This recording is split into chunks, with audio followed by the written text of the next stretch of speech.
Okay, good morning, members. Welcome to our committee this morning.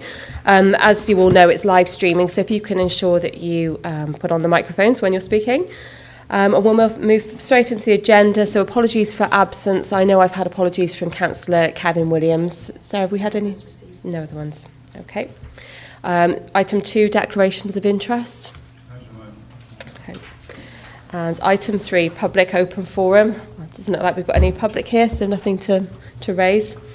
And we'll move swiftly on then to the first substantive item. Just before I do so, and I'm sorry I have to ask this now, but we were going to have the event strategy here today, weren't we, I think? And it was really just to get some clarity on, firstly, why that's not come forward today, but really, can we have that, can you give us some assurance when that's likely to come forward and to ensure that that comes forward before it goes to Cabinet, if that's okay? Yes, good morning. Definitely we want to get the event strategy sorted by January. The reason it hasn't come is just capacity. We have been delivering some major events over the last month, really successful events. We're now in a position, we've appointed Dan Davis as events manager and we've appointed Louise McGuinness as events coordinator. So we've actually got a team now which can focus on delivering the strategy, which as I mentioned at the last meeting, officers were working outside their normal hours on events. So now we've got some dedicated officers. We can put the strategy in place. It will come back here, hopefully in January, if there's availability, a slot, and then it'll be on to the council. Great. Thanks. I think it's just us having a heads up as early as possible, because obviously we could have brought something forward from our work programme to today's. But congratulations on the events that you put on, because I know I've seen some really good feedback, particularly the Caldecott Castle events, been really good. So brilliant. Okay, so if we move on to your item 4, which is to receive the destination plan and for us to contribute to the development of the plan. I don't know if you want to say a few words in terms of introducing that. Yep, good morning. As you're aware, that the current destination plan is coming to an end in 2015. So the opportunity to review a little bit of discussion on what's gone well over the previous years, and then move forward to a new plan, and hopefully how we can contribute to the wider different papers that are forthcoming, all the different strategies, and then looking with Nicola and our partners, our tourism partners, on the best way to move forward with the plan. So that was really the discussion paper that we've put forward. I think I'll pass over to Nicola now, just to go through some of the opportunities. Obviously, it is very much a discussion paper, very much like the events strategy paper we brought to you. And I think you'll see from some of the excellent figures that we've received, some of the good work that has gone on. And I would just say that it has been noted by Welsh Government and others that our plan is one of a couple that have really, produced and provided with some excellent outcomes. And the partnership work that Nicola and her team have put forward with all the relevant partners has really been well received and well appreciated. So I'll pass over to Nicola now. Good morning.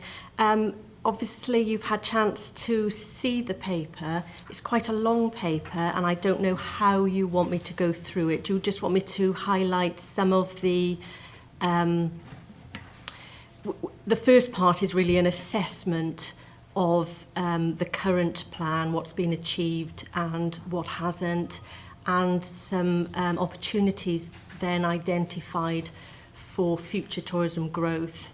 In the second part of the paper, with what I hope follows will be a discussion on whether you think that we're heading in the right direction, whether you think that we've identified all the priorities that need to be in there. I would just say that what this paper focuses on really is the partnerships that need to be in place for development and delivery of the plan, because any funding that comes through externally for development of tourism needs to go through these destination partnerships, the one being the Brecon Beacons Sustainable Destination Partnership, and the other being the Wye Valley and Forest of Dean Destination Partnership. And those are the partnerships that are recognised by Visit Wales as being the partnerships that they want to work with going forward. And there's obviously a need, because of that, to tie in some of the fantastic work that's going on in the whole place plans into that process, so that the tourism industry, the businesses involved, are fully involved in that process of whole place plan development.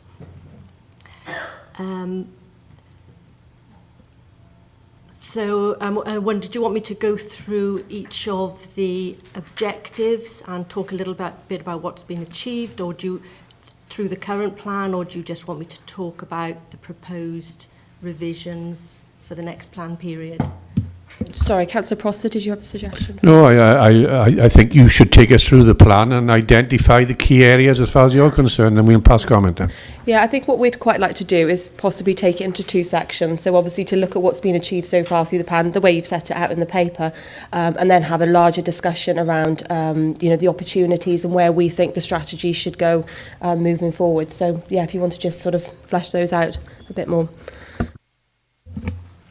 Okay, so if we look at the original objectives that were set for the approved plan, then the first one being to achieve a more strategically driven and coordinated approach to developing the visitor product of Monmouthshire. And I think we have made progress with that and started involving a lot of people from other departments to help us do that. The original destination development team that was set up hasn't been able to progress as it was originally intended because of ongoing restructures and changes in staff. So that's been the less successful part of the story, really. In terms of focusing on priorities in order to make the best use of available resources, I think that all the externally funded tourism projects have been required to demonstrate links with the destination development plan, and therefore really we've had no choice but to focus on those identified development priorities. And that's why it's so important that we have that the plan is revised and that we get agree the right set of priorities for the next round, because it will affect our future funding opportunities. In terms of engaging tourism businesses and stakeholder organisations in productive partnership working that's relevant to their interests and makes the best use of available budgets and manpower resources, we've definitely made significant progress on that. We've been working very closely with the two destination partnerships, involved in collaborative PR projects, for example, to deliver some of the identified priorities within the current plan. And we've achieved some significant press coverage as a result of those PR campaigns. In terms of developing year-round visitor demand, as you know, one of the issues with Monmouthshire's tourism industry is that it's relatively seasonal, that 2/3 of visits take place between April and September, with a notable August peak. For developing year-round employment and opportunities, this obviously isn't ideal. So one of the objectives of the current plan is to try to develop demand in that off-peak period. In the period of since the plan's been approved, you can see 2013's figures don't differ significantly from 2012's. So it would appear that we haven't made much progress on that particular objective, although the collaborative PR contracts that have been commissioned with the two destination tourism associations were commissioned specifically to address seasonality and late availability. So hopefully the 2014 figures will reflect some of the activity that's taken place for that. Objective number 5, to increase visitor satisfaction with the Monmouthshire visitor experience. Obviously, I've talked many times about the importance of delivering a positive experience to visitors while they're in the destination, as this is the most effective and sustainable form of marketing, generating repeat visits and recommendations to family and friends. These word-of-mouth recommendations are increasingly powerful as people become less trusting of traditional advertising, and customer review sites like TripAdvisor grow in importance and influence in bookings.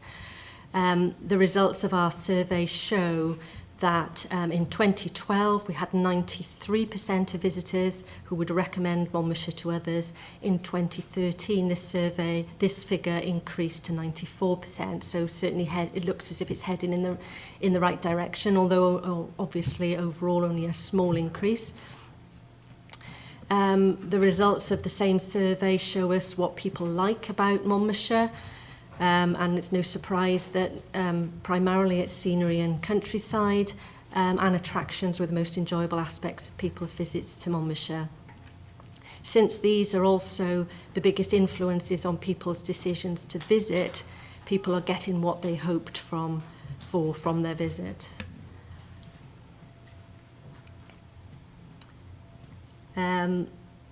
Over half of people who took part in the survey said there was nothing about the trip to be improved upon. 8% said their trip could have been improved by spending more time here, and a further 8% said better signs would improve their trip. Another indicator of visitor satisfaction is also repeat visitors, and almost 3/4 of our sample had visited Monmouthshire previously. And there's a list there of the Visit Wales Gold Awards that some of our businesses have won since during the plan period. Objective number 6, to drive up tourism business performance in the county. At my last presentation to this committee a couple of months ago, I presented on tourism business performance, but there's in more detail, but there's a short summary here. In that we're heading in the right direction, a small increase in tourism revenue, that is, between 2012 and 2013. Tourist numbers increased overall by 2%. No change in tourist days. Tourist days in serviced accommodation increased by 6%, and day visitors increased by 2%, but these increases were cancelled out by the 8% reduction in tourist days associated with non-serviced accommodation. Direct and indirect visitor spending supported nearly 3,000 jobs in 2013. Almost a third of these were in the accommodation sector, which shows how important the staying visitor is to our economy. In these 3 aspects of tourism performance, economic impact, visitor numbers and employment, over the period 2002 to 2013, the trend is positive, with 2008 and 2011 showing as exceptionally good years. These were years where the economy was performing better and where we had excellent weather. Objective 7 was to responsibly grow the economic, environmental and social contribution of the visitor economy of Monmouthshire. We haven't got KPIs set for this particular measure, although we've got lots of evidence of projects where we've delivered benefits, including the Monmouthpedia project for Monmouth, which achieved high levels of community engagement, which is obviously a prerequisite for sustainable tourism development. There's also a project at St Tylo's Church, and that should be Llantilio Cresceni, not Patholi, that's my mistake, which extended an established footpath along the Gaveni River to provide access to the river and protect the riverbank from erosion. This project included new interpretation at the site to increase understanding of the ecology of the river and its bank. A similar interpretation project was developed along the Monnow in conjunction with Monmouth Angler Society. This included advice aimed at conserving fish stocks and raising awareness of the fish pass installed as an environmental improvement to the hydroelectric scheme. Tourism signage improvements will also inevitably have delivered environmental benefits by reducing unnecessary mileage and carbon emissions. And those are just a couple of examples. There are many more examples like that. Objective 8, to contribute significantly to the development of the regional and national visitor economy of Wales. You can see that in this section I'm highlighting the fact that Monmouthshire's market share fell slightly as a percentage of Wales's total tourism revenue from 2.72% in 2012 to 2.68% in 2013. There were particularly tough trading conditions over this period, and rural areas of Wales performed less well than urban and coastal areas. Although Monmouthshire is performing less well than the Wales average in terms of economic impact, it is performing slightly better than the rural Wales average. Figure 2 below shows the relative importance of the staying visitor as a share of Monmouthshire's total tourism revenue, worth 116.96 million of a total of 165.1 million, with more than half of this, 59 million, generated by visitors staying in serviced accommodation. Monmouthshire's serviced accommodation continues to perform significantly better than the rural Wales average for this sector in 2013, with an 8% increase in revenue and a 6% increase in visitor numbers and visitor days, showing that visitor yield is recovering in this sector. In contrast, non-serviced accommodation, which represents 60% of the county's total accommodation, has continued to perform poorly, as it has for Wales as a whole, with an 8% drop in revenue, a 9% fall in visitor numbers, and an 8% reduction in tourist days, i.e. less visitors staying in non-serviced accommodation for less time than in 2012. The touring, caravan and camping sector has fared particularly badly, with an 11% drop in occupancy between 2012 and 2013. With more than 70% of Monmouthshire's non-serviced accommodation in this sector, more than 4% of the Welsh total, Monmouthshire's tourism performance has been disproportionately affected. And that really completes the section on the assessment of the performance of the current plan. Do you want me to take questions on that now? Yeah, I think that the best approach is, and it will help hopefully inform the opportunities and where the strategy might go forward. And obviously we'll take that section separately, but I'm sure a lot of what we say now will support that. But I think it's probably worth us just reviewing now those 8 objectives. And just before I open up for comments and questions, I've just got one myself. And that's it feels a bit like we could do with the number 9 on here, which is to actively understand the barriers to growth, particularly organic growth for our tourism businesses, and how we can link in with our existing strategies, such as our new enterprise strategy that we've got, because that's going to be critical to doing some of the delivery for some of our current businesses to enable them to grow. So supporting them through, digital support or something like that. So it's just to have that maybe for the next strategy or plan, should I say, that could be linked in somehow. But I'll open up to questions now, if that's okay, and I'll start with Councillor Prosser. Thank you, Chair. Good morning, officers. Yes, I appreciate this is a discussion document and you're looking for a critical friend to identify areas that you might be missing, whatever. The one thing I've picked up on is if you're in business, you like to expand your market. You don't always rely on the same sort of customers. You want to make sure you've got a wide portfolio. And as in section 5, you say, a large proportion of visitors to Monmouthshire are repeat visitors. That says a lot to me, because I'm thinking, well, what we need is new visitors.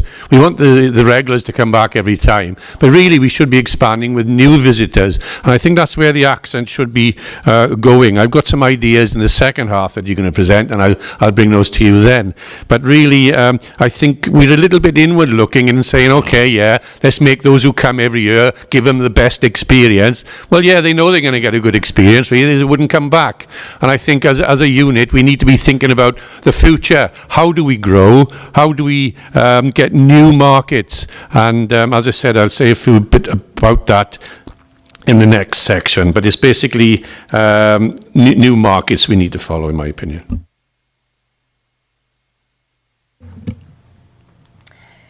I think the event strategy will be a very good way of broadening that market and the types of visitors that we're attracting. So I think that will be hugely important in how we attract those new visitors in the future.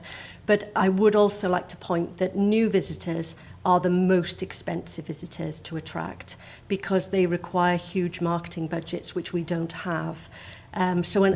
We've always shied away from an acquisition strategy. I accept that there has to be an element of acquisition within our marketing strategy, but it requires a much bigger budget than keeping your current visitors satisfied and giving them more reasons to come back. Yeah, I think the opportunity for the event, Nicola is right, and that doesn't necessarily mean we need massive budgets to do that. We can do some working with tourism, leisure and culture and the whole brief with the attractions we've got, tying up certainly some of the magnificent projects that are out there at the moment. We've got massive opportunities in Monmouthshire, as everyone sitting in the room realises. It's just packaging them in the right way and getting them out to the right markets. Councillor Crossan. Yes, thank you for that. I wouldn't necessarily say that we can't do anything because we haven't got budgets, etc., because anything's possible, whatever it takes, and there's ways around things, and you have to concentrate on your priorities.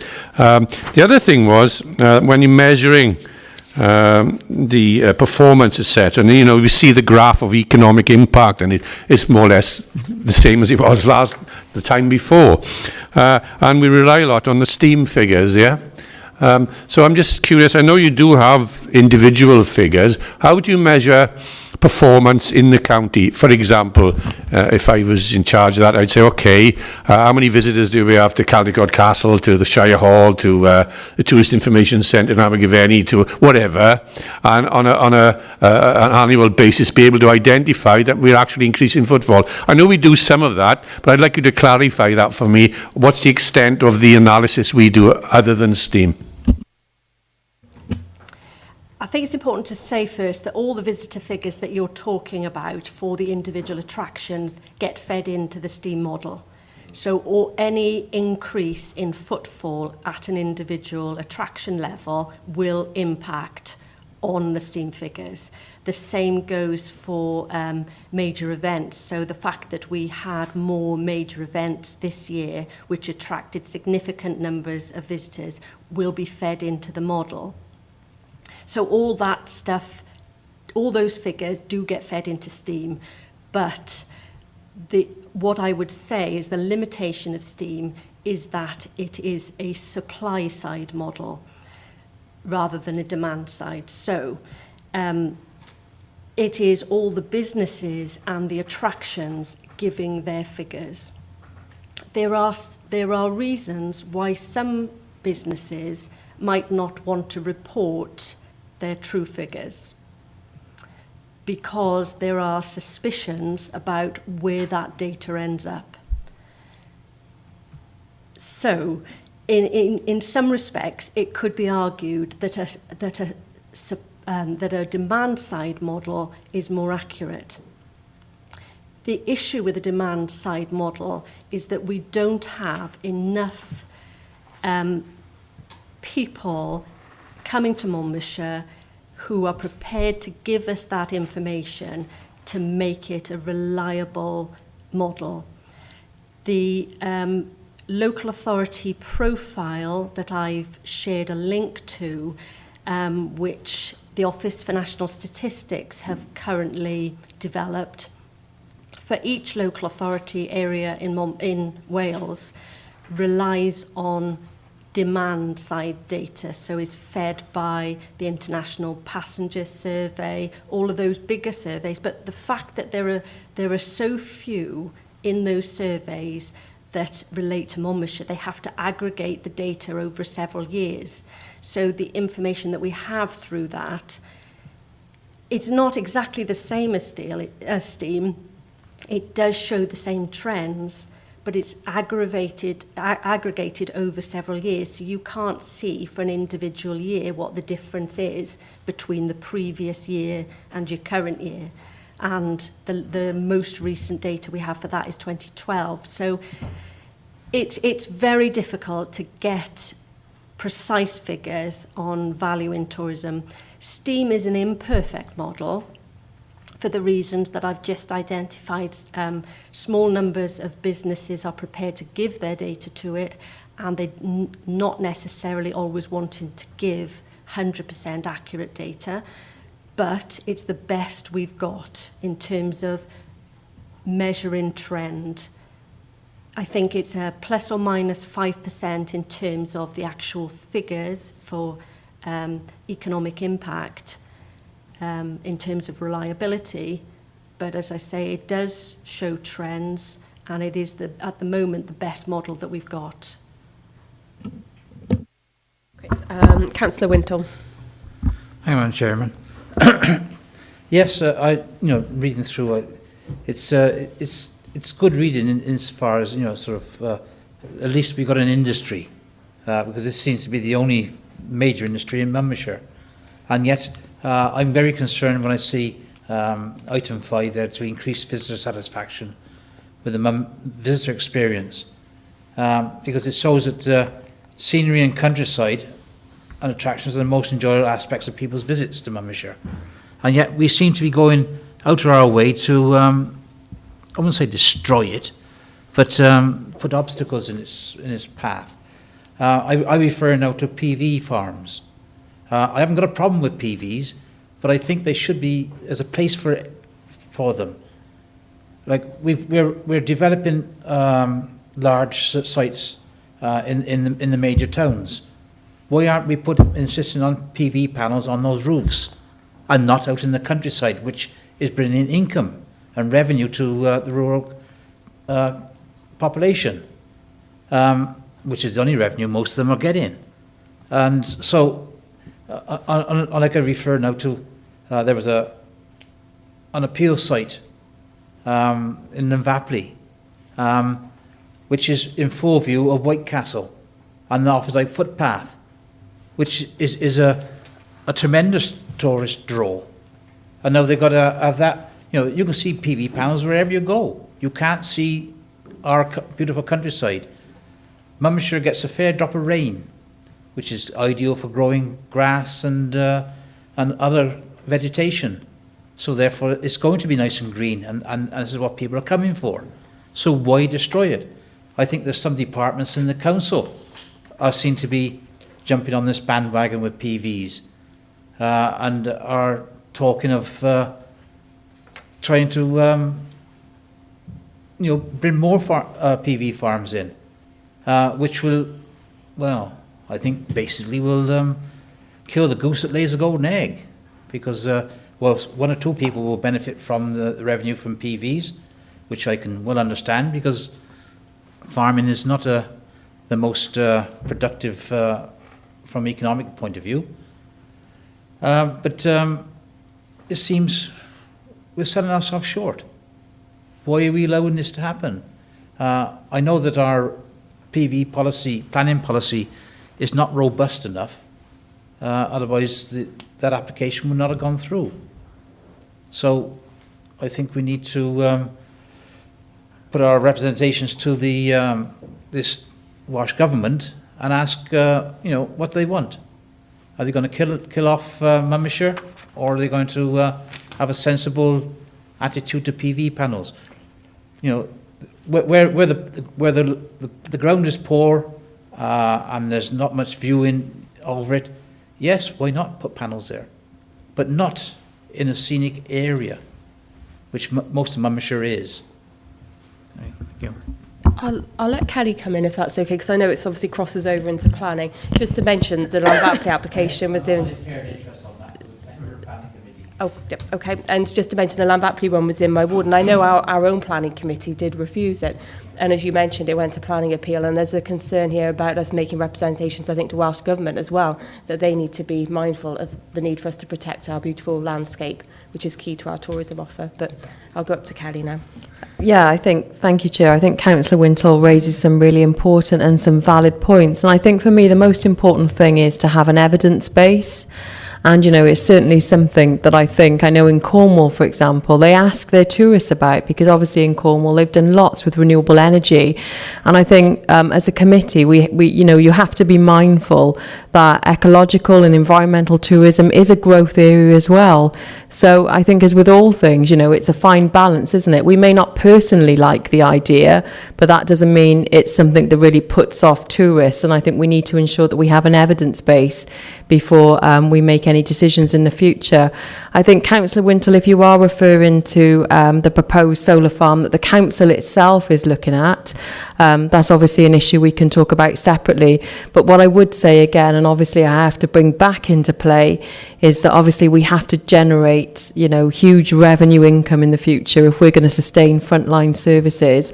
So of course, you know, it has to be something that we look at, because we've got to be sustainable as a council as well. So if there is an opportunity and there is a business case, then it's certainly something I'm going to be saying to officers that we must explore. But you're right, it's got to be in the right place, the right location, and we can't have it compromising other things which are important and valuable to us, like tourism. Councillor Wintle. Thank you, Madam Chair. Kelly just mentioned Cornwall and Devon. Yes, they've got PV sites all down the M5, sorry, and out in the countryside. But those areas are renowned for their beaches, not for the countryside. Whereas Monmouthshire, we've only got countryside, we haven't got beaches. So that's where why I'm so concerned. Thank you. Yeah, and I've got to say and put on record, I really share those concerns, given the fact that that Llanfapli application is in an area of very much historic interest on Grade 2 agricultural land, and that got approved. Now, if that's got approved, it just concerns me what next for our countryside. But anyway, that's a very useful question, and noted, I'm sure, by officers. Any further questions? Councillor Potter? Councillor Hayward, sorry. Thank you, Chair. First of all, every paper that Nicola brings is interesting. Yeah. It's a lot of facts, a lot of figures, a lot of questions that need to be asked on it. I don't think they're always the most accurate, but as Nicola said, the figures themselves are very difficult to measure. The problems we're trying to assess are very difficult to assess. But they do indicate trends. So I agree that whilst we might not have accurate figure from all aspects, there are trends in there. And I noticed that one of the particular problems in 2013 was this 8% drop in non-serviced accommodation. And I presume, from memory, 2013 was the wettest summer we'd had in history. So I presume that's a direct impact on the weather we had, because non-serviced accommodation is obviously camping and caravans. And of course, an 8% drop on the figures that are produced there represents something like £4 million in lost revenue. And £4 million added on would have been a significant improvement. It probably wouldn't have taken us above the Welsh average, because the bad weather wasn't just confined to Monmouthshire, it was confined across all Wales as well, who have similar problems. But this accommodation business is important, because of the 160 odd million pounds tourist revenue, a significant amount, I think it's about 116,000 from 117 million, is accommodation costs. And I think that the identified opportunities, the rebalancing, is an important issue. Obviously, if you have more accommodation in hotels, it's more likely to be long-term. People can access the hotels via websites there, and it indicates a long-term stay, and long-term stays are what we require in Monmouthshire to increase the spend. But it begs the question, do we encourage accommodation first? Will accommodation bring tourism, or should accommodation be built to satisfy the need that's required there? Now, obviously, we don't build hotels. Monmouthshire County Council only provide the planning or the opportunities, or maybe the land. It's part of our policy to make available sites for hotels. The people who build the hotels are obviously entrepreneurs, and they will be driven by profit, which is only right. But do we encourage, by making land available cheaply or making the planning process easier, or do we just put the attractions in, which again isn't really our thing, and wait for them to develop the accommodation? Has the officer got a view on that? But I'd like to come back again with other points, Chair, if I may. The link between hotel development and tourism growth is really interesting. What you need, obviously, is bed spaces and lots of reasons for people to use them. So if you're having a new limited service offer hotel, for example, a Premier Inn, they bring with them huge marketing budgets, and they refer from site to site, so that, you know, if they haven't got space in their Ross hotel, they would refer someone to Monmouth. So their huge marketing budgets bring people in, but you also need things for those people to be doing while they're here. And that's, again, where events come in, because you're giving them reasons to come. And what you want to try and do is persuade them when they come to stay overnight. So to make sure that your events are linked with your accommodation. And it's really those packages to sell to visitors that are a most important thing, because I've put in other reports, you know, the day visitor is worth about £30, a bit less than £30 to the local economy. A staying visitor, nearly £300. So obviously it's a massive difference, and it's the day visitors, although they're important in the mix of your visitor profile, really you don't want to be end up with too many day visitors and not enough staying visitors, because you'll have all the negative effects of visitors, like the congestion on our roads, like the lack of car parking space in car parks, without any of the economic and social benefits that go with it. And so that's why we're trying to encourage, in all the marketing that we do and through the tourism associations, is both to give people reasons to come, but also to persuade them to stay when they do come. So it's an interesting link. But you definitely need the serviced bed spaces to be able to grow your economy, and that's how other areas are managing to grow their economy quicker than Monmouthshire. We're having great events, but the problem is a lot of our bed spaces are already full up. So we're overflowing into other areas, so not necessarily generating as much benefit as we possibly could for our own area. Back to Councillor Hayward, then Councillor Potter. Yeah. So do we,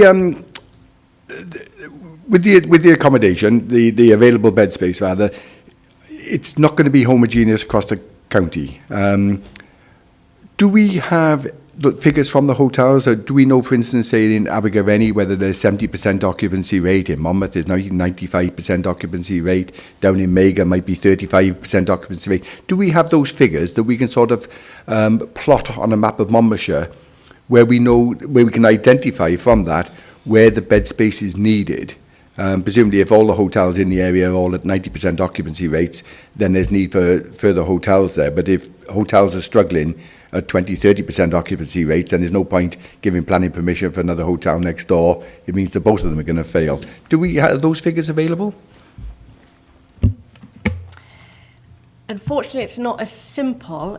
What you're suggesting would be the ideal scenario. The reality is slightly less simple than that. What we do have is occupancy figures for the whole county for the type of accommodation. Unfortunately, we can't persuade enough of our accommodation businesses to provide their information for the occupancy survey to enable us to drill down at town level. We know, because we do annual bed stock surveys, how many bed spaces we've got in each town, or in each town and its surrounding area. We know that. And from talking to TIC staff, you will get a good idea of how full that accommodation is. We know in Monmouth, for example, that they have never got any accommodation for visitors who turn up. That's serviced accommodation. So we know we are short of serviced accommodation in Monmouth. We also know that in Abergavenny there are new accommodation, serviced accommodation properties being refurbished. So we know that the private sector thinks there's demand there. You know, for example, the Abergavenny Hotel has recently been refurbished and is opening. We know that that wouldn't have been done if the Angel Hotel wasn't already performing well and had good occupancy. Unfortunately, the occupancy survey is anonymous, so I don't know who is providing information to that survey and who isn't. But all I do know is that the number of businesses that do participate in the survey are too few for us to have very reliable results and not results that we can drill down to that town area, unfortunately. But it would be great if we could. Just want to come back on that, Councillor. Just one more point. That's a pity, because obviously it's important figures and it would help us to evaluate it. The other point I just wanted to mention, which again is a difficult one, is the importance of individual events. Now, we know that the cycling events that were held this year were significantly important and attracted large numbers of visitors. You've got to look at it and say, does that provide security for the hotels? It obviously provides 1 week of a golden opportunity to increase visitor numbers. But how local is that attraction? So if you put an event on in Caldicot, or if you put an event on in Abergavenny, how far does the accommodation requirement spread? Are people, if there's an event in Abergavenny, are they willing to stay in Monmouth, for instance, and travel the 16 miles to the event?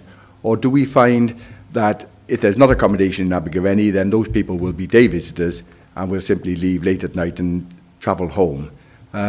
Do we know on the events, which we can control, we can attract events into the county, how far their benefit is spread when we put them on? I would say there's a direct link between the profile and appeal of the event and the distance between how far away people are prepared to stay. So if you for example, at the NATO summit, people we know were staying in Gloucester and further away to go to that. And all of our accommodation was booked up. So it just depends on the size, the profile, how attractive it is as an event, as to how far away people come to go to it, but how far away they're prepared to stay. But I would say, for the Abergavenny Food Festival, for example, we know that a significant number of people stay in the Wye Valley. So that's, completely the other side of the county. So if you've got a big enough event with a big enough a draw, then you will get county-wide benefits. There's some useful linkages there with the event strategy and obviously with your events team that you've got in, so that'll work well. Councillor Prosser. Yes, we seem to have wandered into the opportunities section here, but I did want to make a comment on the accommodation. I mean, earlier I argued the case that we need new visitors and we should be expanding our market. And at the start of this section, you say, without an increase of serviced accommodation, an increase in more visitors is unlikely. So I think what I'm saying is, yes, you've got the handle on it. You know exactly where you are. You've got the figures. You understand it and all that. So I suppose my response is, well, for example, have we identified potential development areas in Monmouthshire and then said to hotel developers, look, we've got about 6 or 7 sites around Monmouthshire. Are you interested? We want to develop our portfolio. In other words, I'm saying about, are we proactive to increase everything rather than saying, sorry, we haven't got enough accommodation. Sorry, we won't get much more visitors. I'm saying, let's go out and go for it. And, okay, it's very difficult. Everything's subject to planning and all the rest of it. I understand that. But we do need this sort of impetus to identify areas where accommodation will be beneficial. And then to proactively go out and say, well, what kind of hotel or establishment could we entice to come to develop the market in the way that you so well expressed? Because yes, they do refer to each other's chains, etc., and that's wonderful for the county. It brings people in, and of course the location is always sensitive, but we have to go down that road and find the right place. So the question is, are we positive about engaging with increasing the accommodation aspect?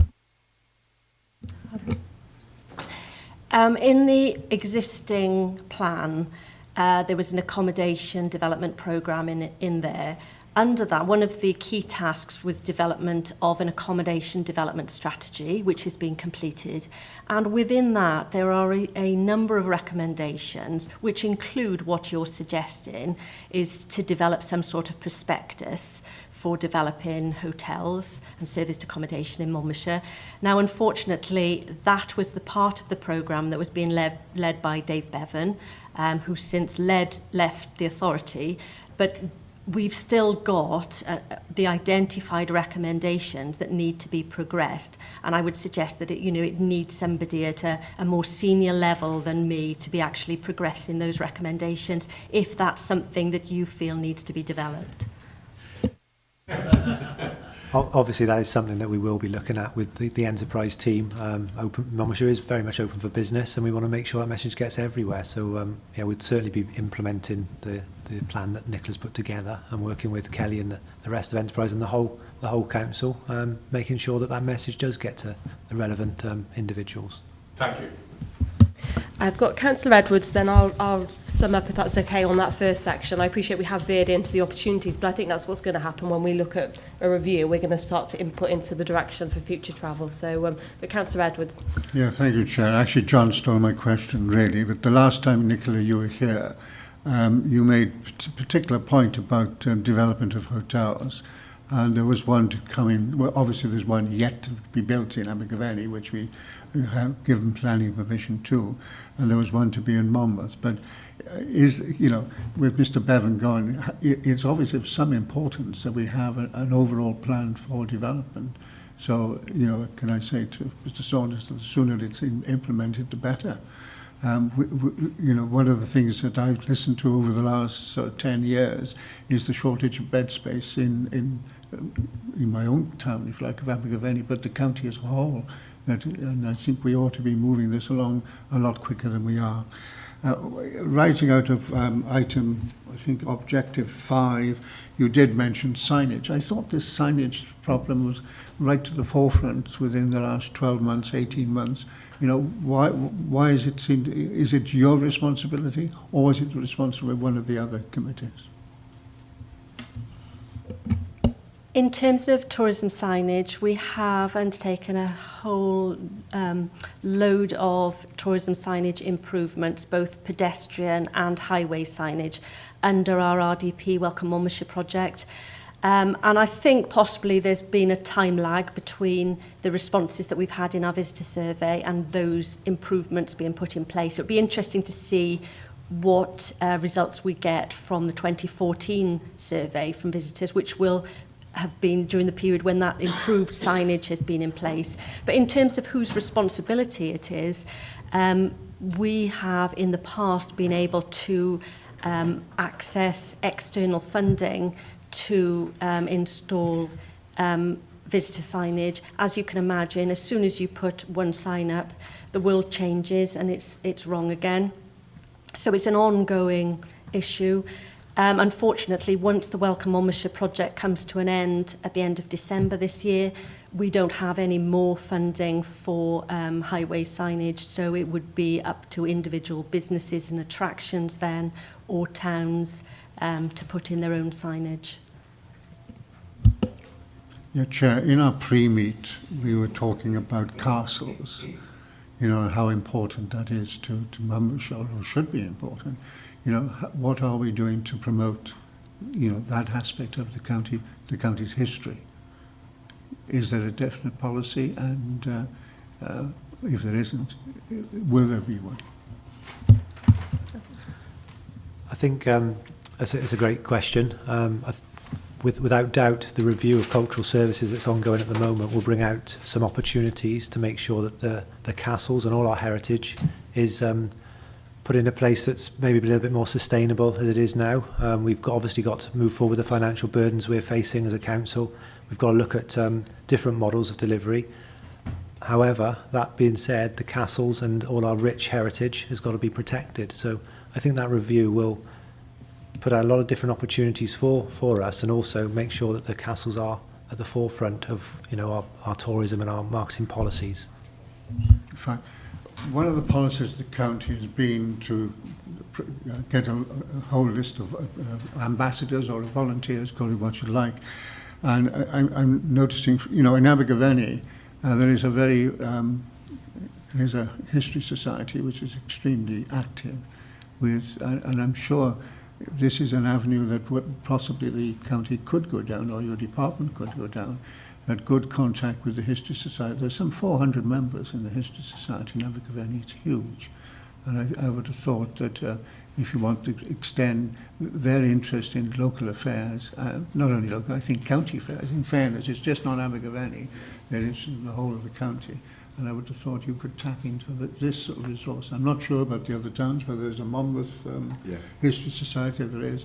And I think the amalgamation of these, or bringing together representatives of these, would certainly aid you in promoting, under these very difficult financial circumstances, it would help you to promote the county in this particular area. The history of this county is so important. Yes, I completely understand that, and one thing that we're not short of in Monmouthshire is our rich, social capital. We've got so many groups out there. The society in Monmouth, the Geological Society, that's very vibrant. I think, without doubt, in Caldicot there's some excellent work going on, and the Friends of Caldicot Castle are working well with us and trying to improve the offer.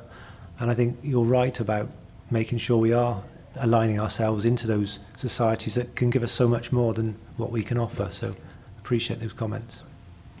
And just to mention, before I just take Councillor Prosser, there's a budget mandate on museums, Shire Hall, castles and tourism that's going to come forward to our December meeting. So some of the elements will no doubt have to be picked up there. Councillor Prosser. Yes, again, we've wandered into the development side, and I did have a question to bring up there, which was on castles. I mean, some years ago, I remember being in a seminar with Sir Terry Matthews, and he said, well, why, Monmouthshire, land of castles. Absolutely, I agree with him 100%. And when you look at all the castles we have in Monmouthshire, you've got Caldicot, you've got Chepstow, you've got Abergavenny, you've got Whitecastle, you've got Grosmont, you've got Raglan, it goes on. And, when you talk about the Welsh Government suggesting that Cardiff Airport could now be the long-haul centre for visitors, etc., to bring inward investment, I suggest that could be American tourists, Chinese tourists, Asian tourists, Indian tourists, the whole lot of people who don't have castles like we do. And so I know we've all we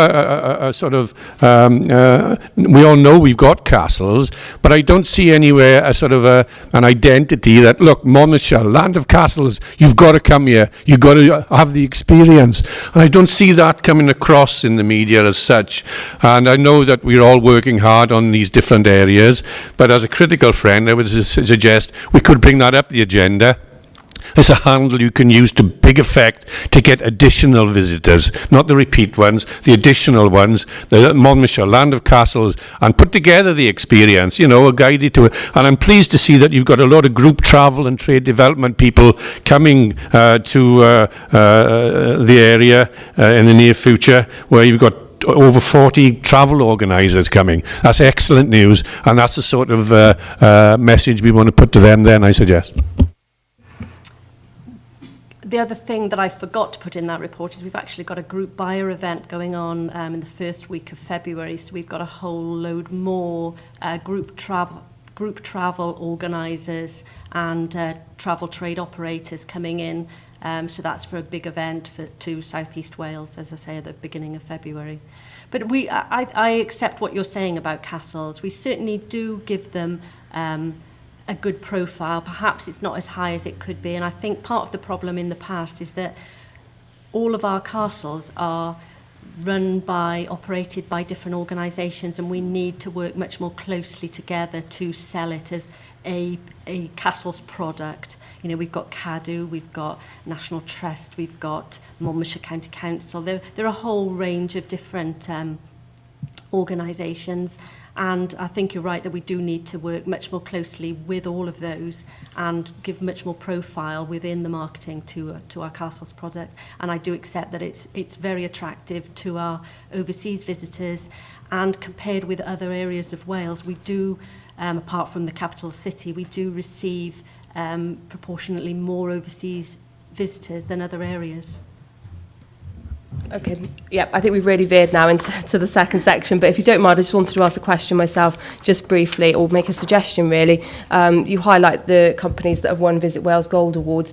Is there any opportunity for us to create, we've got these tourism ambassadors, which is great, but maybe tourism champions, and using those that have been successful to lead the way for us as a sort of steering group, I suppose, of successful businesses that could help identify and prioritise areas and support and work with us. So it's just a suggestion really on the...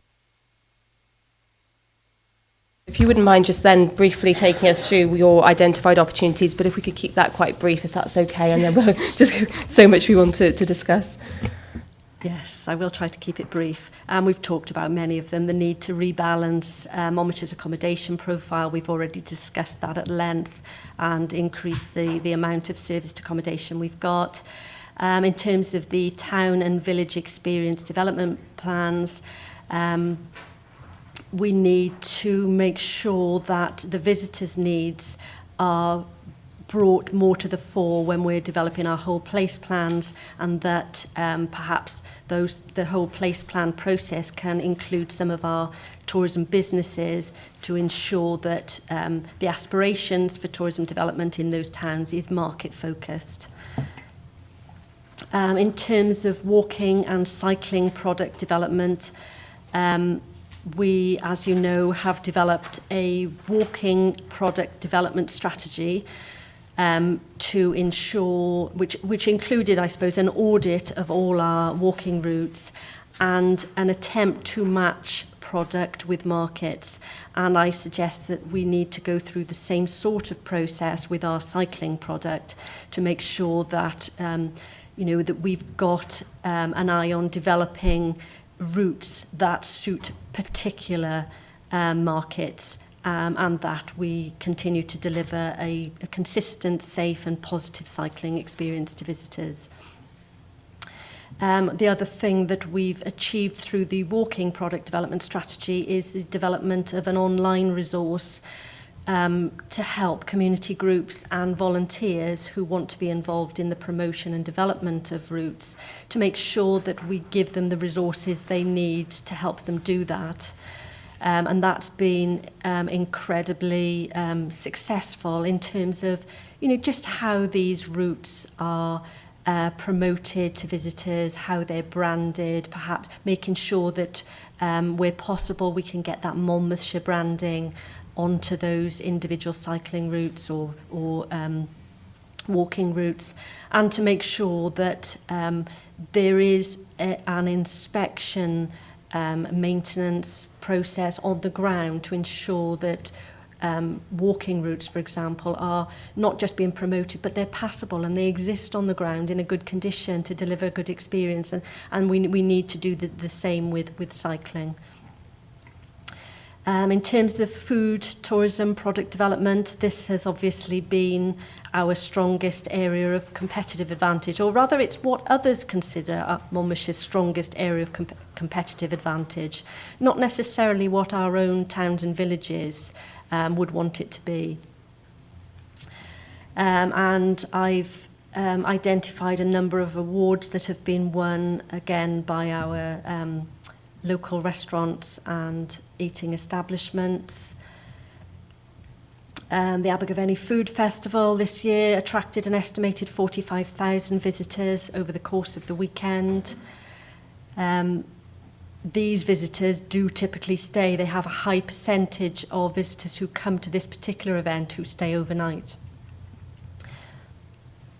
And I would say one of the weaknesses of our food experience is the fact that, excuse me, is that it remains difficult to buy local food and drink in our towns and villages outside of farmers' markets and food festivals.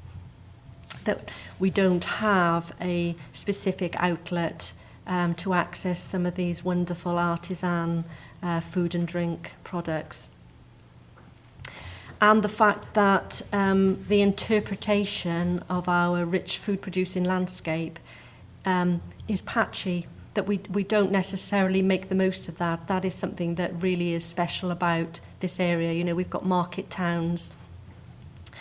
Those towns typically sold produce that was grown in around the area. It's a really rich food producing area, and I don't think we necessarily make the most of that to our visitors. In terms of events and festivals development, this is obviously tied in with Ian Saunders' activity and the event strategy, and that where possible we need to use this as a tool to boost off-peak demand, to make sure that we're developing opportunities for full-time year-round employment and benefit. We've obviously delivered a whole range of new events this year which have celebrated the culture and history of Monmouthshire and have achieved high profile in press. We've people from all around the world have been watching on television those events, many of them. And there's an opportunity through the new event strategy to support and encourage new events, both grassroots events, spelt wrong there, sorry, it should be the other sort of route, and alongside the major events, and use it to create legacy visitor products. And what I mean by that is through the events, new interpretation, themed routes, fringe events can be developed, which then go on to exist beyond the life of the event, to give it a longer benefit. And we've also got quite a lot of interest in the development of a Monmouthshire Christmas Festival. There are apparently quite a few unique customs and traditions that relate to Christmas and Monmouthshire. And the industry is very keen to progress this. Again, it would be a good thing to help fill those bed spaces at a traditionally quite quiet time of year. And we've also got interest being expressed from our tourism associations to be more involved in the development of major events as well as the promotion, to see how they can help support those. In terms of visitor information development, the fact that visitors are highly likely to return to the destination presents an opportunity to market a wide range of experience to visitors while they are in destination, to encourage them to come back and visit other attractions. And I know a concern has been raised about the fact that we keep focusing on our visitor experience and improving it and getting the same people to come back, but also through word of mouth recommendations from those people who've had a good experience. We will broaden the market that way in a relatively low cost way. And given the economic value of the service, £12.79 net additional value for each TIC inquiry, our aim has been, despite significant budget cuts, to ensure a high quality visitor information service continues to be delivered in Abergavenny, Chepstow and Monmouth, with the priority being to develop a more sustainable model for this service. In Abergavenny, a shared service model is already operating in Tithe Barn in partnership with Abergavenny Town Council, Brecon Beacons National Park Authority and St Mary's Priory Trust. And we are hoping to develop a similar model in Chepstow to provide further training and support for some of our Monmouthshire ambassadors to equip them for voluntary TIC roles. We've also got the digital information kiosks installed at 6 key visitor sites across the county, and we're working hard to improve the quality of the visitor information on these kiosks by working with ambassadors in the towns and also local businesses, and transferring product data from the existing web database to a new national tourism product database. Working on the principle that businesses will only need to update their entry once, and that will be fed to the visitor information kiosks, the new Visit Monmouthshire website, the Southern Wales website, and the Visit Wales website. And we're continually working with partners to create, share and distribute content that presents clear reasons to visit Monmouthshire and is presented in ways that make it easier to discover and access specific products, packages and offers. And that means really encouraging our visitors to create content when they're in the destination and post it on their Facebook pages, their Twitter, put it out on Twitter feeds, etc., TripAdvisor. We need to be getting our content into all those places where visitors are looking online, where the discussions about choice of destination is happening, and not just on the sites that we control.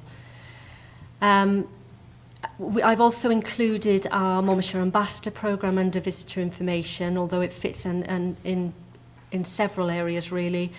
Again, it's about improving people's experience when they come, but also about making recommendations to visitors about different places to visit while they're here, and to recommend perhaps those lesser well-known places as well as those more visited sites like Tintern Abbey and Raglan Castle and Chepstow Castle, etc. And through the ambassadors, encouraging visitors to provide feedback on their experience via our online visitor survey. In terms of business tourism development, this is a high-yield market in which Monmouthshire already performs well. The Welsh Government's local authority tourism profile that I spoke about earlier shows that Monmouthshire is the third most popular local authority in Wales for business trips, and highlights the importance of expenditure generated by this type of visitor. Monmouthshire's business tourism represents 5% of the Wales total, with the proportion of nights for business purposes more than double that of the percentage for Wales. And then I go on to look at some of the benefits of the recent NATO summit and the plans for the NATO Legacy Funding Project, which is being led by Celtic Manor Resort, where we're attending various events over the next couple of months. One being at Lancaster House in London, and the Summit Experience fam trip in Newport and Cardiff, 30th of January to the 1st of February, designed to inspire clients and welcome their events to Wales.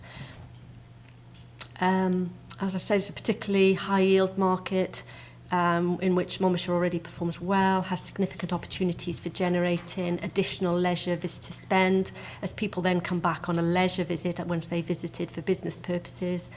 And there is a particular opportunity for Monmouthshire to benefit from the new development of the Wales International Convention Centre at Celtic Manor, and from the trend in use of high-quality self-catering properties for small confidential business meetings.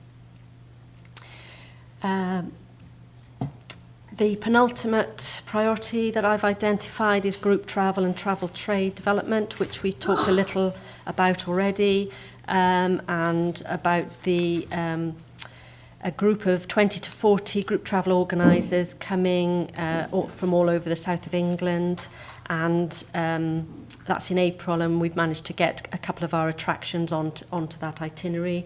We've also got the group buyer event that I talked about earlier, that's at the beginning of February, and a new travel trade guide for Monmouthshire currently in production.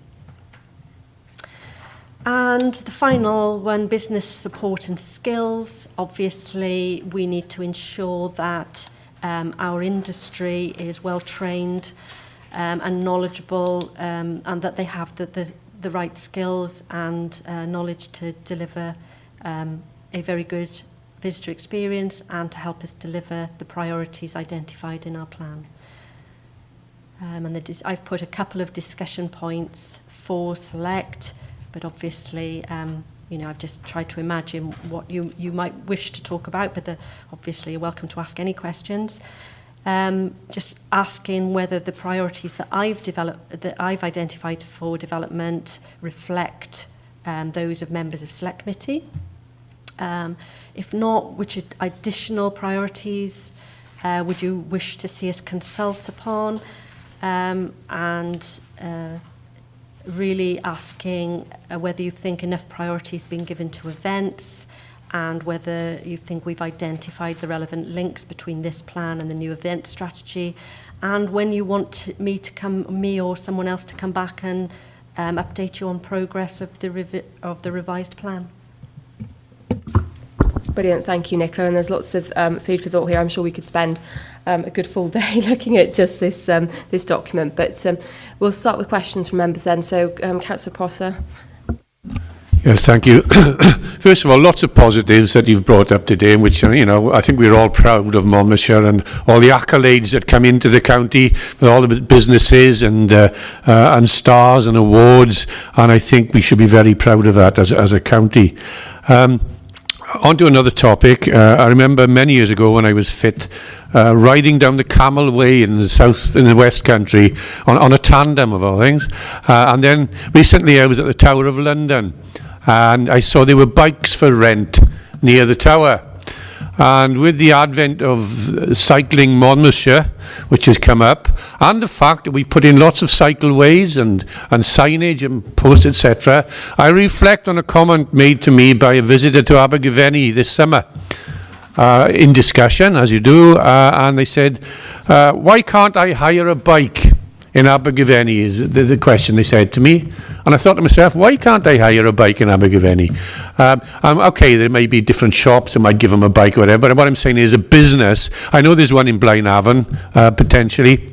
But across Monmouthshire, I see a potential for a network of cycle hire, so that people who do come, I mean, that's how I did the Camelway. I was on holiday in Padstow or somewhere, and decided, what a good idea, let's spend the morning cycling. So there are visitors who come here that would appreciate that. So, constructive idea, could we develop cycle hire hubs throughout the county?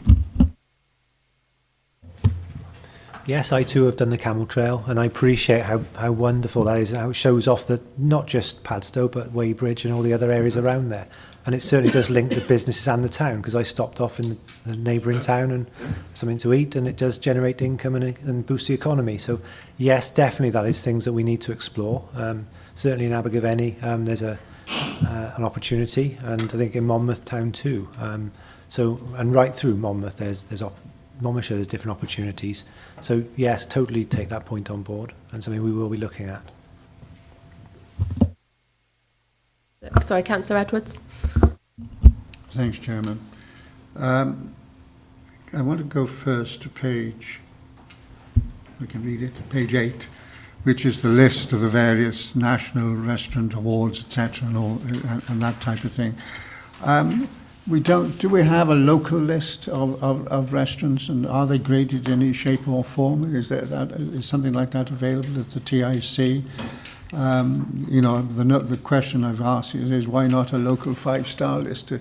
You've highlighted some very famous restaurants and awards that's gone with it, but there are an awful lot of restaurants around who are really excellent, but don't get the publicity because of the nature of their business. And I think in Abergavenny, off the top of my head, the Greyhound at the back of the town hall, there's the Brasserie, which is in a side street, and plus others, Venue 59, all excellent restaurants offering good value and good food. And I think, are we missing out on giving them the necessary publicity, or are they missing out of not cooperating much more fully with yourselves in publishing it?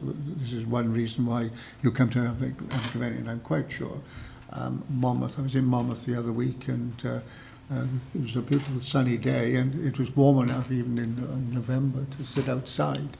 and I'm sure there must be many restaurants in Monmouth or even Chepstow, calling all these towns that need additional publicity, and I think we ought to be going down that route thing. Talking about festivals and events, what about picking up on the events? You know, do you pick up on the events that are going on? You've got your National Cycling Challenge, fine, fantastic, and all the rest of it. But what about the lesser events? There are things like there is a gentleman in Abergavenny who is trying to promote a jazz festival. He's tried a couple of times. This year he's put on quite a lot of concerts. What support is he going to get from people like yourselves to make it a successful event? A lot of towns, you know, Brecon was the great jazz festival. Why couldn't Abergavenny do something similar? Certainly the draw that this particular gentleman has in getting a whole variety of jazz, first-class jazz to Abergavenny is superb, and I think, you know, what help can he get from the county? Going on to the next item, which is the TIC. I've had cause to use the TIC in Abergavenny, mainly just to buy a train ticket for my granddaughter, but it was an interesting experience because the lady that actually served me was the new lady there, and she's only been there a few days, and she struggled a bit at the time. But on the other hand, the service she gave was excellent. I watched her dealing with a customer to start with, or client, for lack of a better word. But I do. What does bother me is that it's a small area. There's two counters in there. There's one which is ours, TIC. The other, of course, is run by St Mary's themselves to promote the church. And I sometimes wonder, are we missing out a little bit that those ladies who help with the church side of it, they can't be, you know, whereas people come there for TIC, if those ladies are not busy doing church affairs or taking somebody around the tithe barn, surely they could be of volunteer help to give people the answer. You know, you could have, while I was there was somebody ahead of me who was being served. I had to wait about 10 minutes or whatever. In fact, the inquiry I was making, only the TIC lady could have answered it. But then other people came into the area and they could have been served, if that's the right word, by people by the other team working for St Mary's. And why not? It seems to me an opportunity that we're missing, and perhaps you'd like to pass comment on that. I then want to go on to a question I want to ask you is, when I was in business, the latter end of my business life, which ended about, 15 years ago now, I suppose, I used to, because of the nature of my business, I used to go to the hospitality show in London. Do you go? And if not, why not? You know, I think it's something, it may not be ultimately relevant, but I think it's something which I think it's worth spending the X amount of pounds on going to a show like that. You know, you can get a brochure in advance of which would give you some sort of detail. You could assess then whether it's worth going, and I'm sure Kelly, standing back, she's still there, would possibly sanction a visit to the hospitality show by, and perhaps Sarah would like to go along as chairman of this committee at the same time. Yeah, well, I think, you know, it's things like this that you pick up and benefit from. And last but not least, is I want to jump then right to the final page of page 15, which is business support and skills. The county are running through, I think, CMC Square, an apprentice scheme with Mellin, which is good and excellent, and I'm sure with Kelly behind me. But what are we doing for apprentices to the catering trade? You know, and it's been brought to my attention. I know a young lady, left school now at 16, because you are still allowed to leave school in 16 in Wales, and she's had some She has been working, doing a bit of part-time work at quite a well-known restaurant outside Abergavenny or hotel. So she's experiencing doing things like silver service. But she can't get a job at the moment. She's only 16, and she can't get a full-time job. One is, of course, in most of the hotels, she can serve a drink, but she can't pull a drink. And I think that does present a problem. But she's looking for a job. She wants a job. You know, what are we doing? Are the hotels, is there an organisation that the hotels could provide an apprentice type of service? My own son, many, many years ago, you know, we did a tour of all the local restaurants and eventually found him an apprenticeship with one of the well-known restaurants, and it served him well. You know, is there a scheme for local people to get a job? What does worry me, and I don't really want to make a political issue of it, is that many of the hotels employ people from out of this country. You know, here's a case where one young lady needs a job, wants a job, and could do an apprenticeship. Can we help? Or can we help? Thank you. Thank you, Councillor Edwards. Okay. Okay, the first point, I think...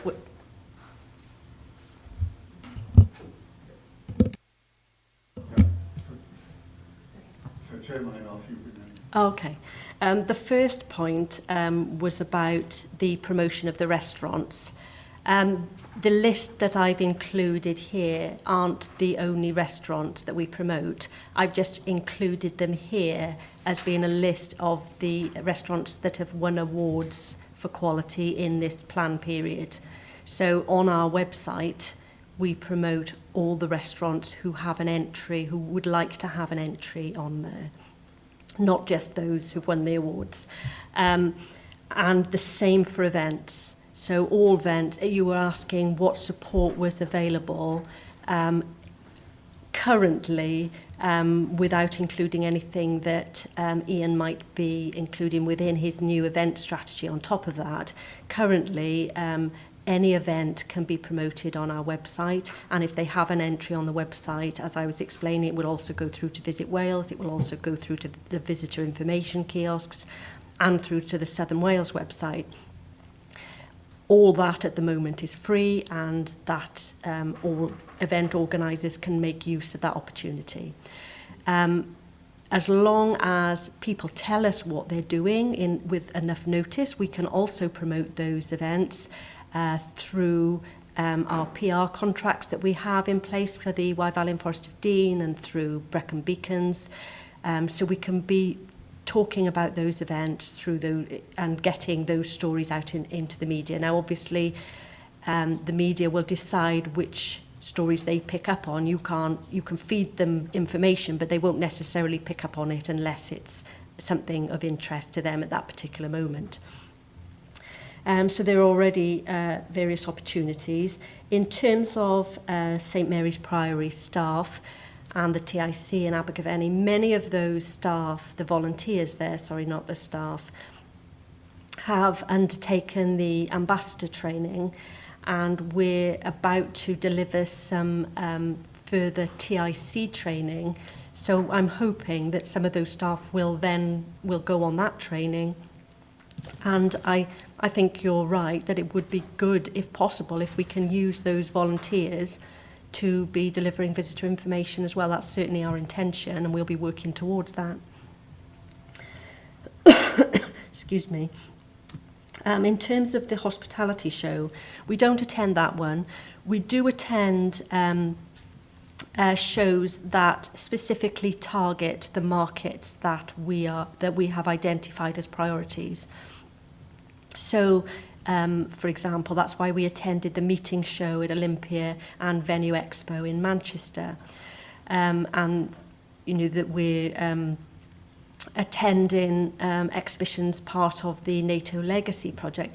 Those are specifically targeted at markets that we have identified as a priority, but it needs to be borne in mind that we are a very small team. There's myself and one other member of staff who can attend events, basically. And if he or I are 3 days away at an event, then we can't be doing all the other stuff that we need to be doing as well. And that's why we choose which ones we attend very carefully to make sure that we do get a good return on investment, and that it's somewhere that we can have direct contact with buyers, so that we can have contact details and so that we can follow those buyers up when we get home to put good reasons for coming here to them afterwards. Sorry, the apprenticeship scheme. I'm not aware that there's a specific apprenticeship that's only for hospitality. And I am probably not the best person. I don't have a full understanding of the particular apprenticeship schemes that are ongoing currently, but I think Kelly is saying that she does. Yeah, Kelly, I think there's People First, isn't there, which is the Sector Skills Council for the hospitality industry, so maybe we could work with them. Maybe we are. Yeah, the youth service are currently working with them, and they've renovated an area at the Penny Pound Community Education Centre where they've got a brand new kitchen and new facilities where they're bringing young people through that route at the moment. I know funding is extremely short though, and it's something that we're looking to widen out in the future, and I think they're actually working on a bid at the moment. What I would say as well is that Kath Fallon is actively working with Mellon, with MHA and other organisations, because we've identified two real gaps in the market that we think can build upon apprentice. The one is digital apprenticeships, which is, I think, key for us in terms of taking forward lots of our other priorities. And the other one is hospitality apprentices. So they're currently in discussions with industry to see if they can support those two things as we speak. So perhaps we can feed that back in a meeting or two's time. I think that would be really helpful. I think the skills point is a really, really valid one. And I think, I think I mentioned it in a previous meeting, but the tourism ambassadors, for example, let's get them a recognised qualification for all the hard work they're putting in and actually start to get real value around the tourism sector and what it can deliver in terms of skills. Is that okay, Councillor Edwards, or did you have any follow-up? Sorry, Nicola? Sorry, if I could just add that that some of the ambassadors have gone through an accredited course as well. So we've got, I think it's about 40 of them who'll be trained with BTEC Level 2 accreditation, which is the World Host training. Okay, Councillor Hayward. Thank you, Chair. I just want to make one point about the digital information kiosks. We've got 6 around these of the county, 2 of them in Monmouth. We know that they were introduced about 3 or 4 years ago when we were considering closing TICs and going across to digital information only, but we've managed to keep the TICs open. The 2 in Monmouth, one is actually in the Tourist Information Office, which seems a bit of belt and braces work, as there's always a Tourist Information Officer right next to it. And the other one is in the car park. The last time you brought figures to us some time ago, it showed that the one in the car park, I think, only had 37 attempted users in the year period or 6-month period, but it was very poorly used. I don't see people using it now. I've had various complaints from the kiosks saying that they're slow to use, that the information that is on there isn't particularly local, it covers county-wide, and I haven't heard of many good reports from them. Can the officer tell us how much it costs to keep these digital kiosks in place, and does she think it's worthwhile spending the money? Because they frequently break down, they have to be updated, they do take a fair bit of officer time, maintenance costs to keep going. Are they worth persevering with when we've made the decision to keep the TICs open? Thank you, Chair. The kiosks aren't currently costing us anything.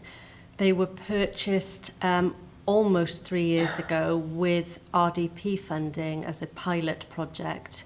It was based on a similar project that had been implemented in Gwynedd, which had been very successful there. We will need to start paying maintenance and hosting costs on them in the future, but not at this current time, we don't. And I agree that it's been a struggle to get the businesses to update their information on a regular basis, and that's why we're hoping with the new database that the fact that businesses will only have to update one entry instead of several will ensure that that information is more up to date. But inevitably, we will fail to encourage all businesses to update their information, and that's where I suppose we've asked for the help of our ambassadors to identify businesses that are closed or no longer operating, so we can actually just take down those entries. And yes, they do promote Monmouthshire-wide product and experiences. That was always the intention.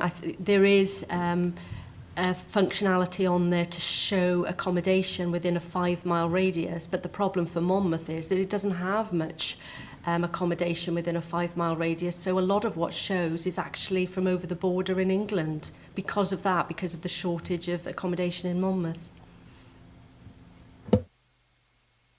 Councillor Posse.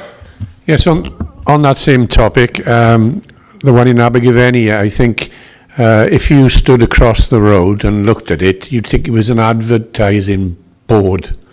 You wouldn't think it had interactive information on it from a distance, is what I'm saying. And I think it's the right technology. We just got to get it right. We've got to tweet it. We've got to get the right information on there. But I would be minded to put a very large eye on top of it, or a big glove pointing down saying tourist information, or something of that nature. So passing tourists are brought towards it. I mean, I know it's there. I've used it. I've interrogated it. But if you're on the other side of the street or just walking past, you just walk past it. You wouldn't even stop to look unless you happen to be looking at the billboard where it says press here. I agree that perhaps it is confusing. There is an eye on the back, but maybe we need to have some sort of eye sticker on the front of it as well, or just to make it more prominent. We'll have a look into that and see what we can do. Thank you. Okay, I've got a couple of questions, but has anyone else got any? Because I think we'll move on then after those questions to the next item. Is there any? Okay. So just briefly, a couple of things. In terms of the business tourism development, is there any chance we can get feedback on the NATO conference? Because I think that's something that should be used for us to help set for future major events, that we can see where the benefit is and where the potential barriers are to future investment and tourism spend. In terms of this whole strat plan, it needs a PR and communication strategy to underpin it. I know you'll have specific PR plans for different things, and that needs to be ambitious. It needs to look at the digital platforms that are available. I know it comes out in sections, but I think there needs to be a strategy that's aligned to that. In terms of food tourism specifically, I think there almost needs to be a food marketing strategy specifically for food tourism. I mean, there's loads of examples that we can use that plays to all our other strengths. So, for example, just one idea could be looking at telling the story of how food goes from the farm to the plate, in terms of all our farming industry, how they work to get that food to the restaurant, tell that story and use it as a tourism experience. There's just lots of little things like that we could do, but it needs a specific marketing strategy. Appreciate this as resource, but it's just some ideas. Then finally, the walking and cycling side of things, that's great, but I think we need to be looking at, so it plays into our health agenda, so what are the opportunities to work with people like the local health board to try and, acquire funding to improve our walking and cycling offer for our own residents, but obviously that then helps support our tourism offer because we're improving that environment. But I think there's a lot here which seems to be more like a strategy rather than a plan at this stage, which, because it's come to us for discussion points. We'd really like to see lots of ambition coming forward in the next stage that's presented to us. And really, if you could just indicate now as well how this is going to be progressed and when it's going to come back to us for us to have further consideration. It might also be, and appreciate it's a resource issue, but looking at things like business tourism development, actually extracting that separately and looking at that very much separately, because there's some real opportunities there, and it's difficult to look at it all in such a big document. So, but thank you. Just to respond to your query about the marketing side of things, I deliberately haven't included the marketing strategy in here really because I felt I was already talking about the whole world, or trying to. So I just thought it would make it an even bigger discussion document if I did that. So I accept the fact that it does need to be fully integrated with what we're doing on the development side. But it is a whole another discussion topic really as well. A lot of the emphasis from Visit Wales is for the destination tourism associations to deliver the marketing activity and to fund that. So there's very little funding that we can access as a local authority to do that, but we do work very closely with them to make sure that we achieve our priorities through that funding as well. And in terms of the way that I had envisaged progressing this strategy is to develop a consultation document based on the discussion that we've had this morning and the priorities that I've already identified, and to send that out to all our stakeholders and all the groups and individuals that we consulted with originally for the plan, to feed back what we've achieved with the current plan and you know, where we are now, give them a chance to feed in their opinions on what they think we've done well, what hasn't worked so well, and what our priorities need to be going forward.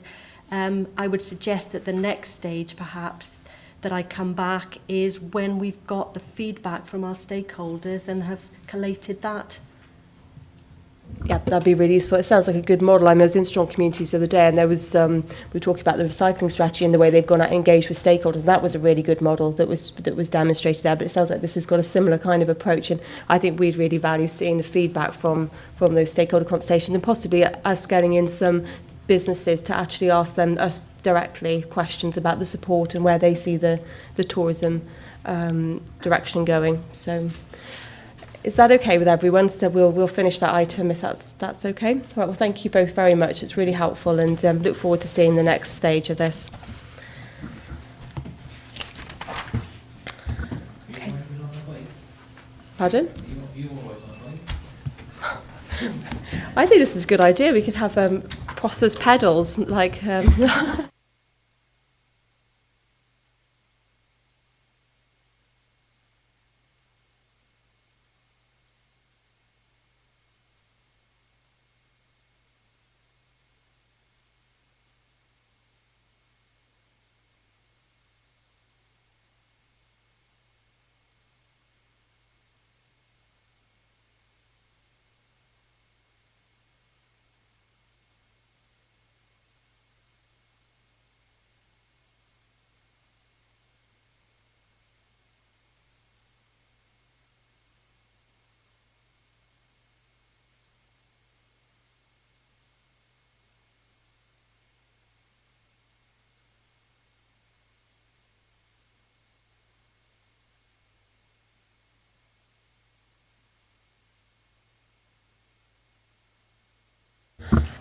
Okay. Hi, Richard. Thanks for joining us today to present on the improvement objective and our performance against that.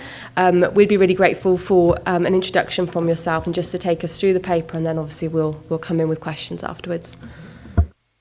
Thanks for that, Chair. Good morning, everyone. I'm here to present Q2 performance against the improvement objective, which is set in the Council's improvement plan, along with 3 other objectives. And the improvement plan was approved by Council in May 2014 this year. The improvement objective is we want to enable our county to thrive, and that falls under this committee's remit. The improvement objective report highlights progress made against key activity and key performance indicators set under the objectives, and assesses the progress made individually against each of those, as well as providing an overview of the scoring of the overall objective, pulling all this information together. And that's been used set against the Council's self-evaluation framework, which scores us on a level of 6, excellent, to level 1, major weaknesses, and this objective has been scored level 4, good. A summary of the key points that inform that judgment of level 4 good. All actions planned for the year are on target. Some are already demonstrating a clear impact, including the approved local development plan, recycling rates being maintained since the changes to the service last year, And also the tourism offer, as you've discussed at length this morning, continues to evidence its value to the local economy. On top of this, there are some new initiatives that are progressing well, although at this stage it's not fully available to assess the impact of them. Things like the new enterprise strategy and also the rural development plan strategy one's just been approved, the next is due for approval shortly, and once those are in place we'll be able to fully evaluate what actual impact they are making. Whole Place also continues to be progressed, and there's also an evaluation planned of the Whole Place approach in Sevenside shortly, and this will also help to inform future delivery and understand fully the impact that is making. In terms of the performance indicators, all bar a few are on target. A couple which aren't on target are the Monmouthshire Enterprise and Partner Support for inward investment projects, as well as for jobs created, although it's expected that jobs created will rise with the two significant projects expected to be completed in the remainder of the year. And also important to note is at this stage of the year, not all the data is available, particularly in this section of Is Anyone Better Off? And when that is available annually, that'll give us a better sense of actually the impact we've made against this objective. And the second part of the report is present the key targets for the key performance indicators in the Council's publicly published plans that fall within the remit of the committee. And that's to highlight where there's been some small changes for transparency for members to see these, and also start to think about when we're talking about 4.3% budget reductions in the coming years, and business cases that underpin those will be set with key performance indicators underpinning them. Start to think about what that projection will be in the future in terms of the targets and level of performance achieved against our duty to secure continuous improvement under local government measure. So if I turn to the recommendation of the report, that is for members to scrutinise the performance achieved and impact made, to assess progress and performance against the objective, to identify and explore any areas of underperformance where they conclude that performance needs to improve, and I'm happy to take questions on that, and also to read those revisions to the target set in Annex B of the report. Can we take questions? Okay, thanks, Richard. Okay, any questions, members? I've got quite a specific question, if that's all right. And it might be one for Kelly. You're measuring against the Whole Place plans, which is great, but from my perspective, the community-led plans are equally important, and I'm just wondering why they're not being measured. I'm sure they are measured somewhere else, because I think we've only got 4 or so in place, which I'm hopeful to see some progress against that, and for us that represent rural wards, that they're included in improvement objectives. Yeah, it's a really key point, Chairman, and the measures for those community-led plans are contained within the current Rural Development Plan framework. So there's a clear evaluatory framework which we're currently populating, because you'll be aware that that plan now comes to an end before we start the new one in January of next year.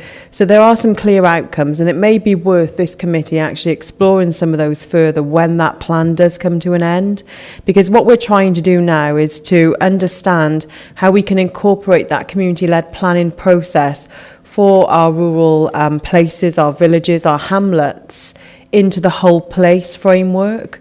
So it's trying to ensure that Whole Place isn't just about our towns, as you all know, albeit they do comprise quite a significant focus, but ensuring as well that we have our eyes on the hinterland.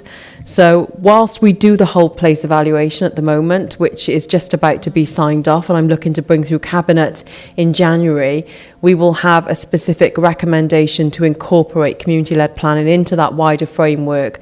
So you as members have one place where you can go to see how the Whole Place planning is progressing in the round. Okay, thank you. Councillor Hayward? Only one point, I was determined not to say anything on here, but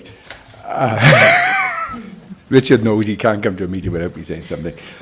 It's just the way that the report is published here. If you look on page 22, enable the ongoing sustainability communities to the implementation of local development plan framework.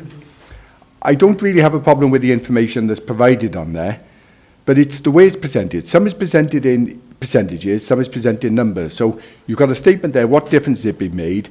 There's been a 34% increase in planning applications. Wow, sounds a lot. 94% of planning applications have been approved, which indicates the quality of the pre-application processes. Wow, a lot.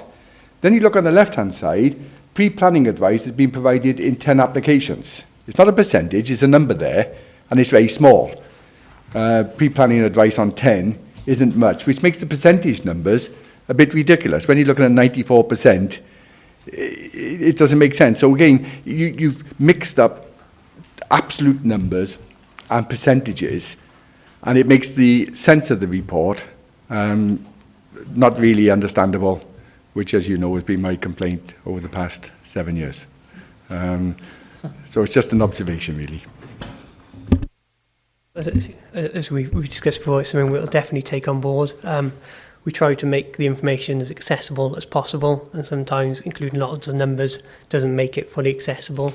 But I appreciate there that chopping and changing between percentages and numbers doesn't maybe give the full, clearer picture it could do.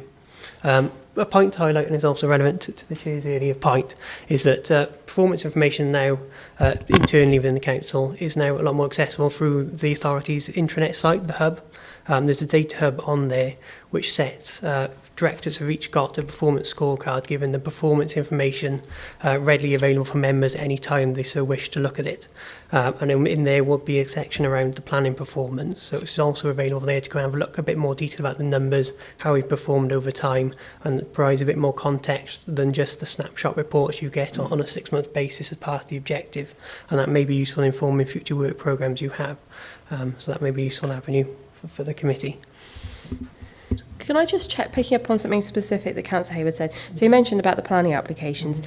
How, in terms of how we know the difference it has made, who determines why that's good that we've, you know, that 100% applications, for example, as a target? How is that good? Who determines what good looks like?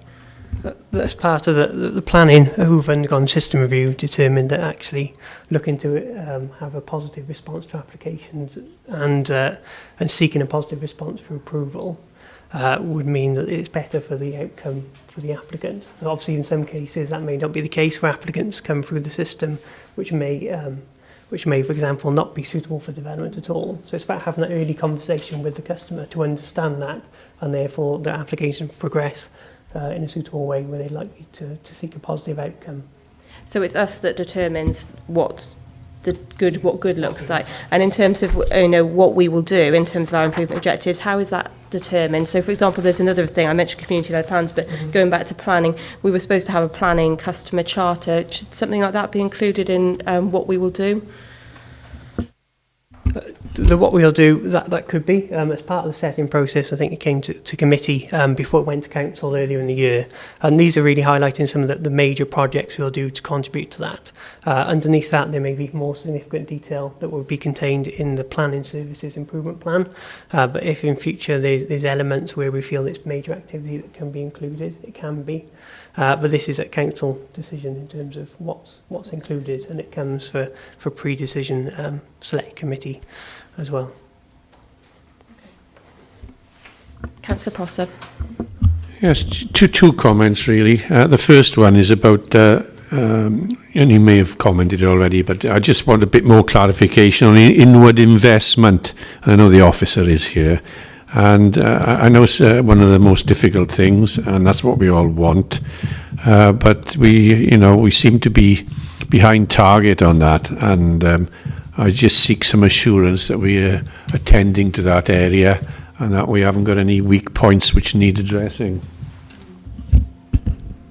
Chair, if I can just respond to that really quickly. Inward investment is a major priority for us, and you'll have seen the business growth and enterprise strategy that was presented to council last week. For the first time, we've said that's one of the three major areas of focus for us, because we do sense, and evidence shows us, there is enormous potential for us to explore that. We are working on 3, possibly 3.5, because I was made aware of another one yesterday, major inward investment opportunities at the moment. But as you know, they can't be pulled off really within a 6-month, an 8-month, a 10-month, a 12-month time scale. They tend to take as long as they take because they're complex. They involve all sorts of discussions with Welsh Government and others. But we're hoping that we can land at least 1, possibly 2 of those within this financial year, and that will impact those figures quite substantially. Sorry, Chair, I would say as well, just to give you some reassurance, members, because I know it's something that you've asked about previously, we are in the process of working on a website for Monmouthshire Enterprise, and there will be specific pages and a prospectus devoted to inward investment, which will do that front-facing bit, I think that promotional bit, which I think you've all emphasised as being so important in the past. Councillor Prosser. Yes, thank you for that assurance. The other one is on tons of residual waste collected, because I've always had a problem getting my head around this one, because as far as I'm concerned, the less residual waste you collect, the better. That means people are wasting less. And yet in the figures here, we've said, I'm trying to understand them. You've got the 14-15 target as less than 17,000. Actual is 8,000, is behind target. Do you mean... So could you explain that particular figure, please? You're right, we want the less residual waste, the better. This is obviously a 6-month performance, that's only half year. The other figures are based on full year figures. So if you extrapolate that out for a full year, it's expected to be over 17,000 tonnes, which is not what we want. So maybe the term behind target should be it's expected to be over target, which is not what we want, because we want it to be a lower figure. Yeah, so accept that. Thank you for that clarification. Okay, and just to mention, I think those should really come under Strong Communities Committee, the waste objectives, shouldn't they? But yeah, just for future reference. Councillor Edwards. Yeah, just a brief question, really. Page 25, the top item, PPN 009. What do you mean by broadly compliant? Surely they either comply or they don't comply. Broadly compliant. This is a nationally set performance indicator from Welsh Government, which we report. The terminology broadly compliant means they meet a certain standard of compliance, which is set within Welsh Government guidance. So that measures those which are considered to be above that.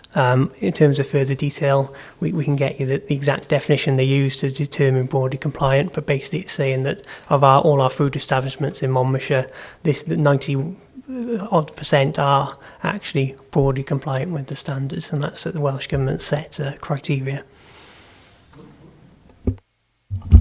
What do we do with the ones which aren't compliant? This is an area that worries me a bit, because actually I know of a restaurant in Abergavenny which has no sign on it at all. I'm not surprised it's got no sign on it at all. But how do people know that, that this is an important issue? Many of the restaurants display their sign, their grade 5 or whatever, and proud to do so. But obviously restaurants without that sign, or without any on at all, do the general public really know that possibly they should be avoided? Probably, unfortunately, not best placed to answer in terms of specific detail on food hygiene, because it's not my area. I know this indicator is collected and published along with others, but in terms of that, I'm probably not best placed to answer. Unfortunately, I don't know whether that's something you'd want to follow up in terms of response. Yeah, so I'll make a note of that. Councillor Hayward. Just one, Chair. Some of these figures in Monmouthshire Enterprise, I'm having difficulty making sense of them. The number of new business startups was 60 in 2012-13, 103 in 2013-14. Then we set the target much less than what we achieved for 2014-2015, and we're receiving on target. But the jobs we created tell a different story. The number of jobs created were 331 with 60 new business startups, but there were only 130 when we had double the number of startups, 103, and we're only looking to, we're 66, we're way behind target this time. What's the story behind that? Is that simply that we took advantage in 2012, 2013, and there was one big startup which employed a lot of people, and since then we haven't been so successful? Or is it a trend that the number of business startups where assistance was provided goes up and down, 60, 103, 61 is a sort of baseline, and we're not actually doing anything, it's businesses themselves starting it? What do those figures demonstrate? In terms of understanding the figures, Obviously, it's depending on what types of requests for support come in, and what that would indicate to me is that the businesses that are starting up tend to employ a smaller number of people, and therefore the number of jobs created is smaller. It is likely where we see 331 for 60 startups that there's involved a support for a larger company that has led to a larger number of jobs being created. In terms of why the target set at 70, we expected this year maybe not to receive so many requests for support as we have done previously, and therefore 70 was felt to be an achievable target in terms of the number of businesses that will come forward. I don't think Kelly wants to add something. Yeah, it's a really good point, actually. And I think what we try and do every year is plan for the next. So we know the businesses with whom we're working at that point in time. Obviously, we don't stop working with them at year end. And this is the problem I have, really. We're trying to measure the economy on an annual basis. It doesn't care about our year end. The economy goes on. It's a market function. So whilst you can measure certain areas of the council because they're policy areas, we've got direct control, it's really, really difficult. And aside from Richard's point, which clearly is that we did have an influx in that first year that we kick-started Monmouthshire Enterprise, but also we had 4 officers who were dedicated to this. You know, now we have 1.5. So that obviously impacts our ability to get out there because obviously we've had to make reductions, but what we've tried to do is engage in partnerships, work with Business Wales, work with Finance Wales, work with Newport and Gwent Enterprise. So we've established a big network on the ground of people we know go out there and support businesses. Unfortunately, in this day and age, it's not work that we can directly do in the volume that we would like ourselves. Okay. I've just got a question going back to, sorry, jumping around a bit, going back to Annex B. I'm still not clear, and it might just be me missing the point. You've got targets there, but we haven't got, I appreciate you won't have the results for 15-16, but for example, it doesn't suggest or doesn't tell us what the actual figures were for 13-14. What's the purpose of this Annex B, please? I know you mentioned it in 3.8. It's to reflect on the extent to which the trajectory of past performance will be influenced by resource pressures, but it's quite difficult to tell that without having a clear set of figures for what's gone before. And again, the main purpose was to focus on the targets and any changes and to look at future projection. Again, it was about having a balance between the level of information we presented to the committee and perhaps providing past year's figures would have given better context in the report. As I mentioned, the data is now readily available to members as part of the authority's data hub, which is available internally all the time, which would give you that past context. But perhaps that would have been useful in the report as well to help you understand that. Yeah, will this come back to us again then against the Welsh Government indicators? That'll come back in? The improvement objective report will come forward to committee at the end of the year, and certainly as that we can look to append the same figures with both 14-15 actual and maybe a couple of past years' performance to give you the wider context there. Well, thank you. Any further questions from members? No. Okay. I'd just like to say thank you for coming and keeping the finger on the pulse, because we've got to keep an eye on all these variances as and when they happen, and we look forward to receiving the information, as the Chair said. Yep, thank you very much, Richard. It's much appreciated, and yep, we'll see you next time with the next set of data. Okay, brilliant. Thanks, members. I think I'm just trying to shuffle all my papers around, but we are moving on to the Cabinet Work Programme or our Forward Work Programme. Yes. Yep, Scrutiny Work Programme. Okay, Chair.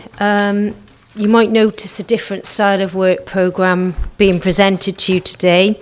I've changed the formats because feedback from members and officers was that they didn't understand it. Our template was designed really to sort of show auditors what we're doing, the different types of work we're doing, but it became very complicated. So this is a new style of work programme which shows us what we're doing on a meeting-by-meeting basis. Your next round of selects are the 4th of December, which is a special meeting, which you agreed at 10 a.m. And that will be a meeting where you discuss the budget mandates for this committee. And they are the development of leisure services, museums, Shire Hall, castles, tourism and ICT. I suggest your focus should be on those. You will have the risk log presented alongside the budget mandates. Normally you scrutinise the risk log later on in December, but it's been brought forward alongside the budget mandates to ensure that there's actual alignment between risk and the budget proposals that are being put forward. Now, you might also remember that every year you challenge cabinet members and officers on the key risks that fall under your portfolio. Your job is to make sure that you're satisfied that they're actually managing those risks properly. Now, I don't think there's sufficient opportunity for you to do that in your December meeting, as well as discuss those quite meaty budget proposals that are there in front of you. So January, the 8th of January, your normal meeting has been kept free for you to actually challenge on risk and call in the appropriate cabinet members. You won't know who they are at this stage, but when you get the risk log presented to you on the 4th of December, you can say, look, we want to call in this cabinet member to ask questions on this risk. So you can decide that at your next meeting, and then I can make sure that you've got the right people in front of you for the 8th of January. Moving on, the rest of the work programme, I've put some dates in indicatively, but really you hadn't agreed which things you wanted to do in which meeting specifically. So there are some that really we need to confirm dates for, and we can move things around as appropriate. But one thing for you to be aware is at the January meeting, there could be a potentially urgent report from Peter Davis on waterless urinals. We've had a discussion on it, and it's not so much the subject matter, but more the context of the proposal that would require you to think carefully and for it to come to scrutiny. It's more the business proposition and potentially risks associated with that than necessarily the subject matter. I don't intend to say too much more on that at the moment. It's to be confirmed with Peter, but he did say that if we could bring it to you in early January, he'd really welcome pre-decision scrutiny on it. I'll just check because I know Kelly just wants to mention. Yeah, I'm just conscious that sounds really intriguing, doesn't it? And I think I probably need to give some explanation to that. We've been approached by a company that's currently located in the southwest, and they're looking to relocate in Monmouthshire. But the company is undergoing some change, and what they do is they manufacture something which is like a little seal that goes on the base of the urinals. And you know, normally when you flush, you get water coming through the system, which clears and cleanses it. Well, this little, how can I explain it? It's like a little balloon, if you like, a filter almost, made of plastic. I've got another word on my brain, and I don't want to say it, but you'll appreciate when I say balloon. It's quite similar in characteristic. And instead, it dispenses a scent and a cleanser without the need for water, which revolutionises water use, energy use. And the company have trialled this in Heathrow Airport, and Heathrow now want to purchase it and roll it out right throughout their 5 terminals. So they've come to us, they want to relocate in Monmouthshire, but they want something more. They want a partnership. They want us to help them with some of the things they can't do because of the way in which their company is restructuring. So it's quite a different proposal, but obviously in terms of potential for net revenue generation, it's quite significant, and we felt we should share it with you as members because we'd really appreciate that input. So it's a different kind of scrutiny, but you wanted active, experiential scrutiny, and I think that's probably the best thing for this committee in that case. Councillor Prosser, then Councillor Hayward. Yes, I can confirm I have experienced said urinals, and they do work. I was quite impressed when I first saw the first one, and I thought, is this hygienic, went through my mind, and to all intents and purposes it is. So in that particular thing that we're going to scrutinise, I assume that we're going to be scrutinising the business case to encourage them to relocate to Monmouthshire, because that's what we want at the end of the day. Yes, we can have the waterless urinals along the way to help them, but really it's all about getting them to come to Monmouthshire. Yes, please, we want you here, and what can we do to make it happen? Yes, but I think we may be in the men's toilet for part of the meeting.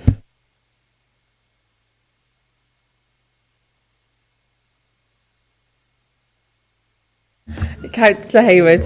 Super. Yes, yeah, I can confirm, Councillor Potter, most of the motorway service stations have this technology inside them.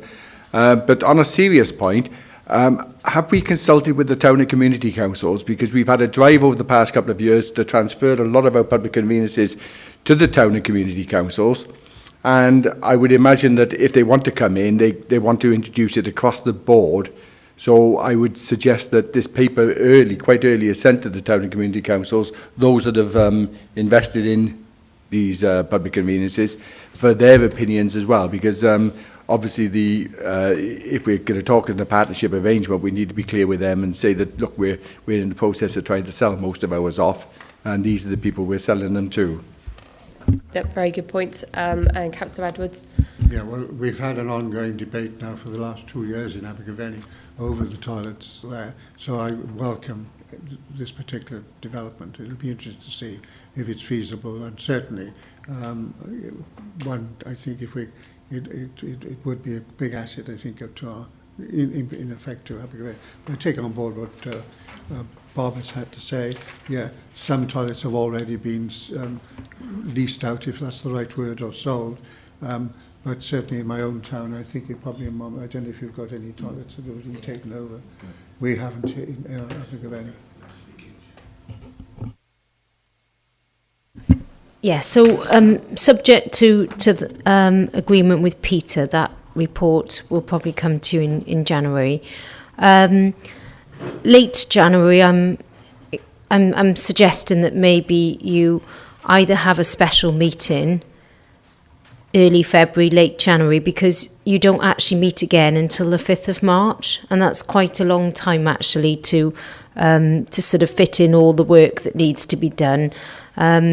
You are aware that you are supposed to have the event strategy today. You've also had a promise from Nicola to return with the destination strategy. So possibly, if timescales fit, that could be early February. March, we've put in a performance report from CMC Squared. This is something that you agreed you wanted to keep in your work programme, but sort of on a rolling performance basis rather than in-depth review. But we can use the expertise of Richard, who's just left us, to work with CMC Squared to bring you a sort of wider report that gives you a full picture of performance. And then the April meeting, I've put in the SRS, but I'm not sure really whether that's timely or not. So I'll take Kelly's guidance on that, because obviously we're waiting for that review. Would that fit, or? We've just about concluded the work that we've been doing, and we're due to present it to the SRS board and the 3 chiefs just after Christmas. So any time after that really fits in with our review schedule. Okay, so we could look to maybe schedule that in either end of February or early March. We'll keep that under review. And then other areas that you suggested you wanted to keep a sort of watchful eye on was planning and development, and Section 106 as part of that.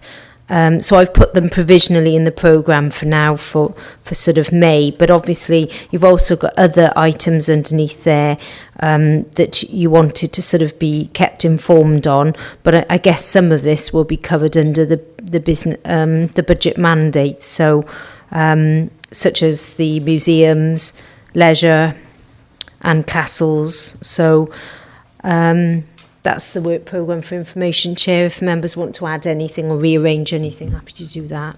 Yeah, I think if we have a situation that arises like we did today where the event strategy didn't come forward, if there's anything we can pull forward, my preference would be potentially the planning item. I'd like to see, it's just come up quite a lot today, and I just feel like that would offer some reassurance if we could bring that forward. I'm not saying we'd have time to, given the amount of workload, but if there's a possibility it can, then to be mindful of that one.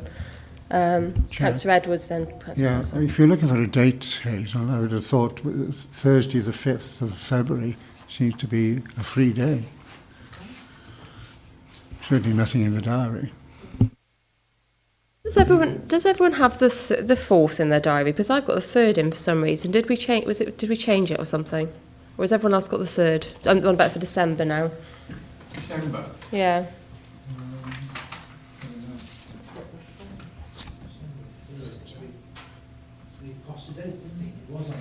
Oh, it's been crossed out, is it? I believe. Yeah, I believe we couldn't get the officers that we needed. That was it, and we moved it. I got one of the 4th, special. Yeah, sorry, I just haven't moved it over out of the 3rd, so that's fine.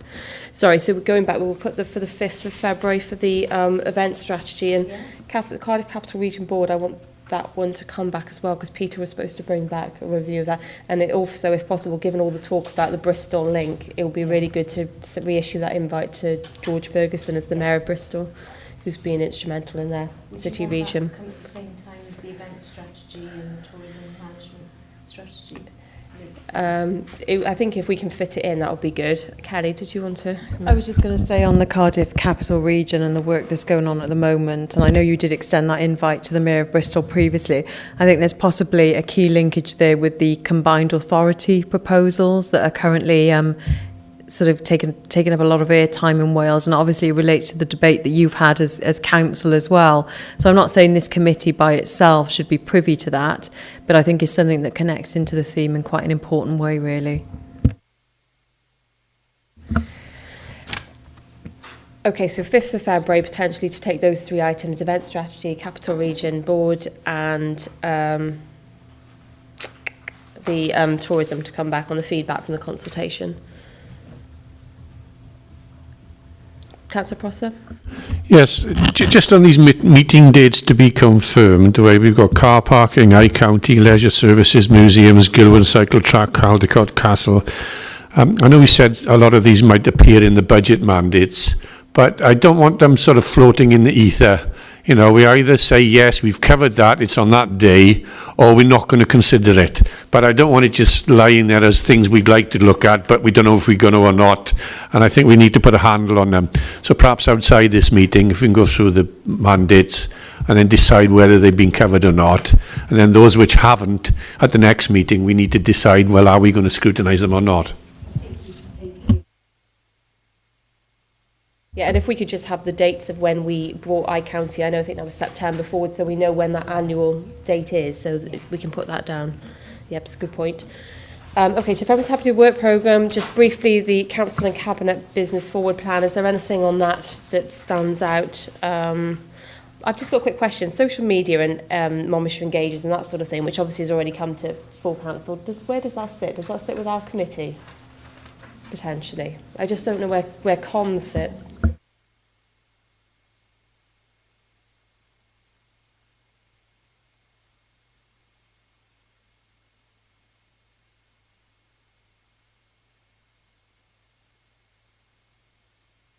We covered CMC Squared, that's going to come forward next spring. One thing we might want to look at is the Business Improvement District for Abergavenny and business improvement districts in general, and possibly town centre regeneration might be something to look at. But we might want to bring that into the meeting. Can I just say on that, Chair, we were notified last week that we've been successful in achieving the full amount of loan funding that we applied for Abergavenny Town Centre. And if you think about the Velathon next year, you know, coming through Abergavenny, finishing in Abergavenny, the Eisteddfod the year after, I think town centre regeneration is probably going to be quite key in terms of the future. Okay.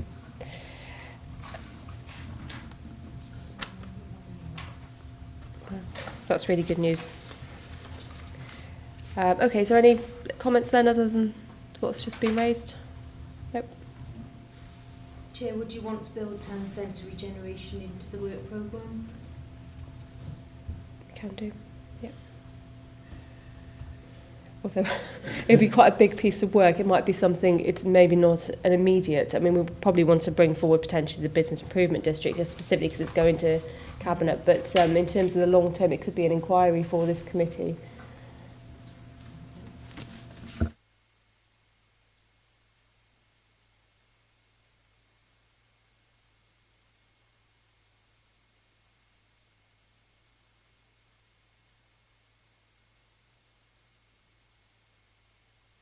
I think so. When we were just suggesting, I was talking about whole place plans, that scrutinising those, and I said, did that come to our committee? But I think it needs to be another joint, strong communities and economy and development. So those two areas are something, and they sit together, don't they? High street regeneration and whole place planning is meshed in. So maybe I'll have a chat with Simon and we can look at how we take that forward and come back to you at the next meeting with a proposal on how we approach that.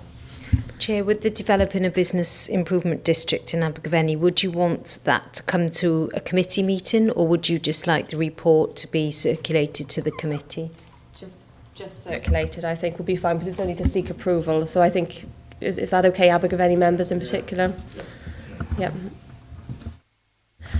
Great. All right. Thank you very much, everyone. Very useful discussions today. So thank you, and see you on the 4th of December.